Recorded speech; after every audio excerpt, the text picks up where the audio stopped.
booties for black girl nerds.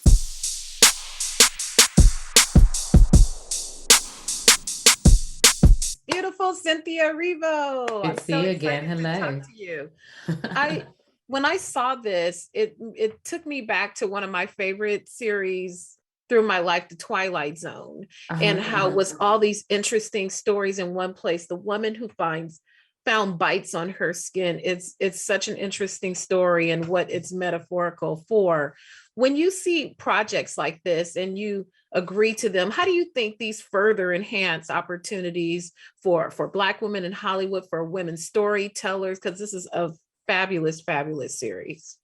I think the wonderful thing about this particular series is that it allows people to see the very varied lives that women live, and allows people to understand that we as Black women are included in those experiences. Particularly this story, a story about a woman who has a high-powered job and is juggling motherhood and her job and her marriage and all those things, which we never really see. We never get to peer into the home lives of Black women who have to handle all of this. And so when I saw it and when I was asked to do it, I sort of jumped at the chance. I thought there was a real vulnerability to Ambia, and she just had a something special about her. She was cool and different and funny and delicate at the same time. And I'd never played anything like that before. And I'd never really been able to do that and use my own accent as well and just sort of connect it to me as well.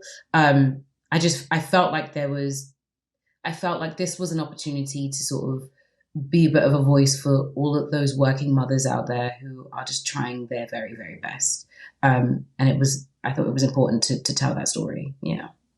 Absolutely. I mean, I see some of my story being a mom and raising a daughter and trying to work, in Ambia's story.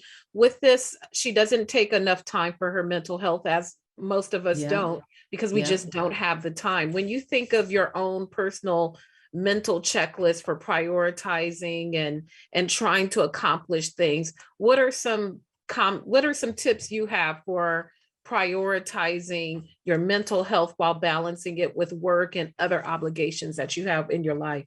I just recently, I've sort of been journaling for a little bit, and in the past I haven't been the best at journaling, but this last sort of 2 years I've been really locking in and trying to make sure that I give myself the time to do that.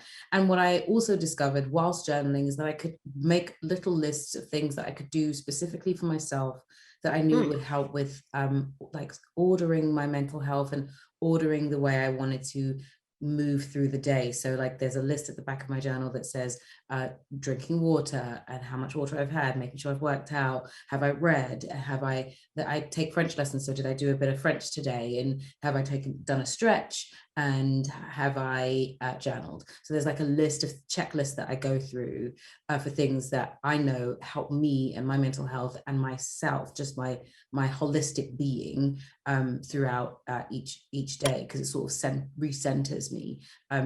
Just seeing the list of things that I need to do makes me actively do them for myself. Yeah, that's sort of how I've been doing it now. Yeah. Oh, that's awesome. Obviously therapy as well, because therapy is wonderful. That is also something that's been helpful, very helpful. I know I need to spend some more time with that. Well, I thank you, ma'am. I could talk to you all day. Thank you. This is a marvelous episode and a wonderful series. Thank you for your time. Thank you very much. Good to see you again. You too. Take care.